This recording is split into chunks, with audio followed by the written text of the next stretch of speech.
In today's video, I'm going to teach you how to use Gimp for a basic yet essential task: isolating an image from its white background. This process is invaluable for creating clean and professional graphics, whether you're preparing a project for work, school, or personal use. Let's dive in and get started. First, you'll want to open Gimp, a versatile open-source image editing software that's perfect for this kind of task. If you don't have it installed yet, I recommend downloading it from the official website for the best experience. Once Gimp is up and running, you'll need to open the image you're planning to work on. Now, to effectively select and isolate your image from the rest of the background, you'll use the free select tool, which is sometimes referred to as the lasso tool. You can find this in the toolbox on the left side of your screen. If it doesn't appear immediately, make sure you're in the correct mode. The free select tool is perfect for this task as it allows you to draw around the part of the image you want to keep.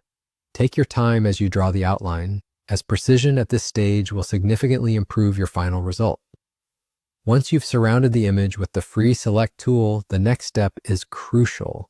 With your area selected, go ahead and right-click within this selection. A context menu will appear, and you'll want to choose the option to add an alpha channel. This step prepares the image layer to support transparency, which is essential for the effect we're going for.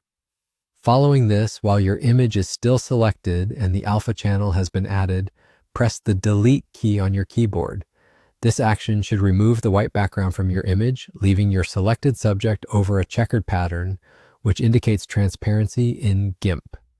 It's always a good idea to zoom in and ensure that your selection was accurate.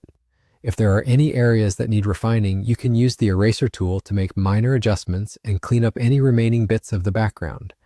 And there you have it. Your image should now be successfully isolated from its background, ready for export or further editing. Remember, the key steps involve using the free select tool carefully, adding an alpha channel, and correctly deleting the unwanted background.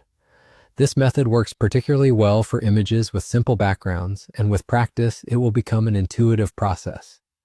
By following these precise steps, you'll achieve a professional level finish that's ready for whatever you need. Thanks for watching, and if you found this guide helpful, be sure to check out our other tutorials for more tips and tricks on maximizing your use of Gimp. Happy editing!